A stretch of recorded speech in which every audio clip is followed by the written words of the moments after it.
When someone tells me I have 100k, what phone should I buy? I typically say, well, what do you care about in a phone?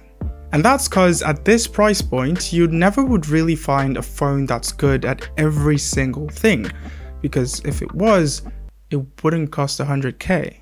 So I ended up picking the best phone for each of the major 5 categories. Typically, I tend to ignore this category because design is pretty subjective, but I will say that this year there was one phone that came out with a pretty interesting design. That's the Itel S23. And upon first glance, it doesn't look insane. But if you're subbed to the channel and you watched my review, you'll recall it has a color changing back. So when taking out into the sun, the back of the phone goes from white to pink. I thought it was pretty impressive because at this price category, you don't see smartphone brands experimenting like this. Plus, it has this elegant vibe to it. The rear kind of looks like it's glass, but it's really plastic. Oh, and this color changing feature, it's only on the white phone. So if you get the black one, it wouldn't change color. But yeah, the Itel S23 is my pick for the best designed phone for 100k. For this category, it was pretty simple. It had to be a phone with a hole punch cutout, a 1080p display, an LCD panel, and maybe a 90Hz refresh rate. Turns out there's a phone with those exact specifications, the Redmi 12. The hole punch cutout makes it look modern. It's pretty large as well for watching content. It's not choppy when scrolling thanks to the 90Hz refresh rate. It's also decently sharp because of the higher resolution. And although not AMOLED, colors still look somewhat vibrant and accurate for the most part. So yeah, the Redmi 12 is my pick for the best display on a smartphone for under 100k. The Helio G88 was pretty popular this year, and it was the best chipset we could find in a phone for under 100k. And that phone was the Redmi 12. Yup, the winner of the last round. I think for the price, unless you're going used, this would be your best shot in terms of performance and gaming. Now this doesn't mean that the Redmi 12 is blazing fast, or that you can play all your favorite games at the highest of settings, because you can't. It's still a budget phone, and in fact, in my review, I pointed out the hiccups I encountered. You should probably watch that.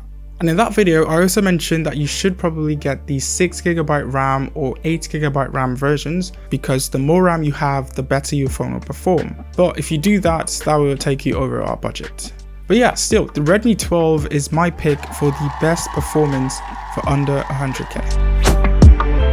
In this price category, kind of like with performance, camera quality isn't going to blow your mind. And also, just like with performance, the Redmi 12 is my pick here too.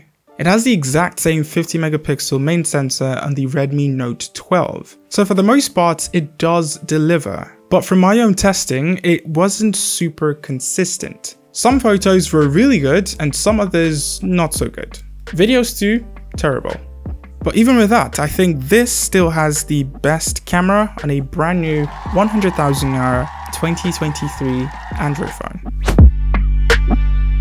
Typically, what would determine a winner here would be really good battery life plus some sort of fast charging. The P40 Plus from Itel for me is the battery champ. It has a whopping 7,000 mAh battery, which I think is the largest I've ever tested on a phone. And personally, I think for lots of people, this phone would be a 2-day phone. And if you try to kill it in a day, you would struggle. The only downside is that it has very slow 18-watt fast charging. I think it takes somewhere around 3 hours to fully charge this phone. But at least when it does charge up, you're good for like 2 days. So yeah, Itel P40 Plus, best battery for under 100k. So yeah, these are my picks for the best phones for under 100k. You just look at the categories, choose which category matters to you most, and then you know which phone to pick. Now of course, this is only halfway through 2023. It's very possible that by the end of the year, the names on this list would change. So you let me know if you want to see a follow-up video. Also, do you want to see a different price bracket? Which price bracket do you want to see? Just drop a comment down below. You might as well drop a like too. But that's it. Thank you guys so much for watching, and I would see you when you see me.